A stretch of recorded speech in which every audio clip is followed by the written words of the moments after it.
Hello, NASA. Hi, NASA. It's me. The day was one of the ones that stand out in my life 50 years later. We told each other, can you believe we're seeing this? We could just make out the grainy images on our little black and white television. It was just amazing to think that there were people on that moon up there that we could see. I had just turned 5, and we got to stay up late to watch it on television. It was July 20th, 1969. Welcome to NASA Explorers Apollo, the bonus episode. Throughout the series, we brought you stories of our moon and the people who explore it. You met a moon detective, learned about the Moon Girl Lab, and took a musical tour through the last half-century of lunar science. You also heard from people all over the world whose lives were shaped by the epic adventures of the Apollo program. To celebrate the 50th anniversary of Apollo 11, we asked you to help NASA tell the story of the first moon landing. We received over 300 stories from people all over the world. You heard some of these stories in the series, and we're so excited to share a few more with you before we say goodbye. John Oliver Smith from Ohio taped the whole thing with a reel-to-reel recorder. In his Apollo story, he shared some of that tape and reflected on what the historic moment means to him. I recall it was hot and humid, a typical July day in western Ohio. It was one of those summers I spent swimming at the pond, doing chores with Dad, playing out in the fields, and making my own discoveries. My older brother Jim was out traveling the world somewhere. My teenage sisters were busy with their friends, and one of our local natives was in a small spaceship headed for the moon. Eagle, you're looking great. Coming up 9 minutes. I had a reel-to-reel tape recorder, a household item before VCRs, DVDs, and iPhones. I carried it everywhere. This was obviously a day to be recorded. July 20th, 1969. It is 10 p.m. The following are the voices of Neil A. Armstrong, Air Force Colonel Edwin Aldrin Jr. They are the first men to ever walk on the moon. Neil Armstrong was a local boy. He grew up no more than 20 miles away, and his parents still lived nearby. Grandma and Grandpa were coming over. Mom had cooked something special, and we were getting ready to watch Neil Armstrong do what no man had ever done before. Grandpa was sipping his drink, wine or scotch, I don't remember which, but he was already on his second when Mom said, "He better land on the moon or Grandpa will get there first." Hurry up or Grandpa will land first. We copy you down, Eagle. Houston, Tranquility Base here. The Eagle has landed. Roger, Tranquility. We copy you on the ground. You got a bunch of guys about to turn blue. We're breathing again. Thanks a lot. My father, the engineer, was explaining the events on TV moment by moment. We all held our breath at 9:56 p.m. That's one small step for man, one giant leap for mankind. When we mark the anniversary this summer, I will fall back 50 years to the day I first heard that phrase, a giant leap for mankind. But I won't be thinking only of Neil Armstrong. I'll see perfectly my mom, dad, grandma, and grandpa all sitting in the living room around the television in our little house in western Ohio. I'll also be sitting with my beautiful wife, children, and grandchildren thinking of the future, imagining discoveries yet to come, and wondering what they will remember. Candy was in Rome when the first people walked on the moon. Here's what she remembers. I had the privilege of visiting Europe when I was 17 years old in the summer of '69 with the All-Ohio Youth Choir. Although we were warmly greeted everywhere we toured, one day as we exited our bus in Rome, we were greeted with hugs and kisses, cheers and bouquets of flowers. We had no idea what the extra affection was about until our translator explained that the Italians were congratulating us as Americans for landing on the moon. I bought a local paper with the headline Luna in bold block letters that day, which I still have to this day. And I remember the excitement and pride in the American spirit and the worldwide community cordiality with our success, which was success for mankind. Congrats, fellow Americans and the whole world on the 50th anniversary of the moon landing.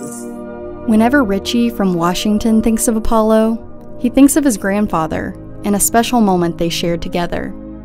While they watched the moon landing, Richie's grandpa said something Richie would never forget. In 1969, July, I was 13 years old.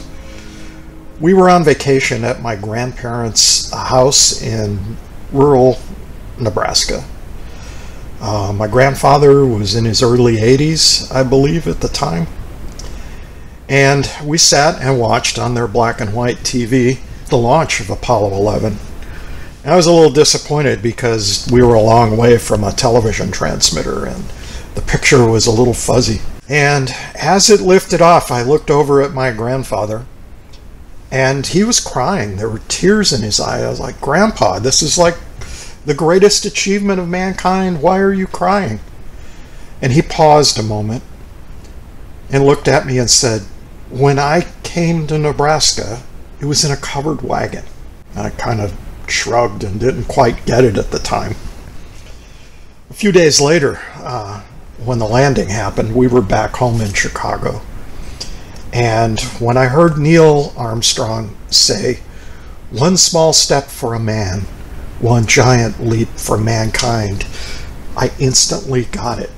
During my grandfather's lifetime, the practical automobile was invented and perfected. Aviation was invented and perfected. Space science, rocketry, computers, all of that. And here he was, after seeing all that, watching human beings take off to go to the moon. Whenever I think of Apollo 11, I think of my grandfather as a child, riding in the back of a covered wagon going to Nebraska to a kind of an uncertain future homesteading. And I kind of wonder, when will we go back? When will we get a chance to homestead? Hopefully soon. Our next story comes to us from Ellen, who lives in California. She remembers trying to find the Apollo 11 crew in the night sky as a little girl. Do I remember the moon landing? You bet I do. Mom was always a big fan of the space program, so we were all glued to our television that day. Mind you, this is a television that only got 3 channels, so I'm grateful that we were able to watch. It was quite fuzzy, but it was so exciting. And me, being young, I immediately went outside with a pair of binoculars to stare at the moon to see if I could see Neil Armstrong walking on the moon. You know, when you're young, anything is possible.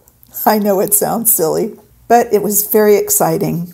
I am so proud that we were able to do that. NASA, thanks to you. You all got the job done. You pulled off the big one. Thanks again.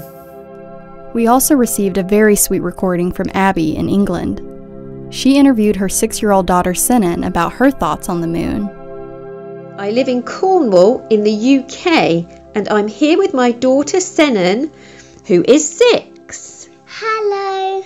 So Sinan, what do you think it would be like to see humans walk on the moon again? Exciting. Why do you think that? Because it makes me feel like I'm on the moon. Wow, that is exciting, isn't it? Yeah. And when you think about the moon, what do you think about? I think it's a big block of cheese. And Sinan, what do you want to know about the moon? How it floats in the air. Wow. In the sky. In the sky. And floats around a bit. Is there anything else you want to say about the moon? How the sun comes up and where does the moon go? Wow. Thank you, Sinan. Bye. Thank you, Sinan and Abby.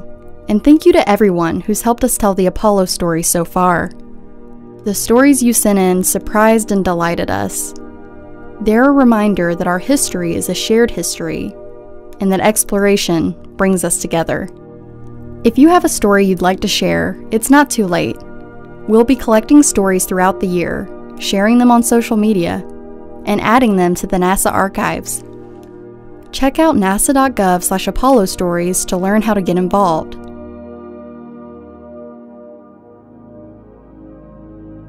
So, that's all for this season of NASA Explorers. We hope you enjoyed this series.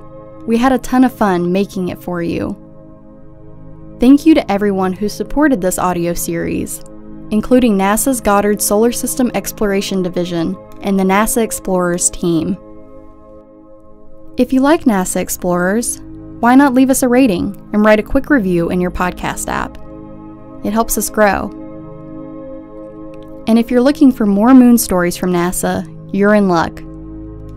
You can check out other NASA podcasts like Gravity Assist or Houston, We Have a Podcast to learn more about the moon and human spaceflight. Then, check out the On a Mission podcast from NASA's Jet Propulsion Laboratory to take a deep dive on the InSight mission to Mars. You can find all of these shows on Apple Podcasts, SoundCloud, and Google Play.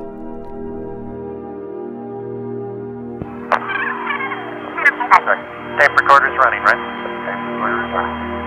I remember feeling both excited and scared. It was just the most exciting thing that ever happened. I remember huddling around a very small black and white TV screen. I was a kid in school with a 3-foot Saturn V model rocket. This was the culmination of what was, to me, literally a lifelong effort. That's one small step for man. One small step for a man. One giant leap for mankind.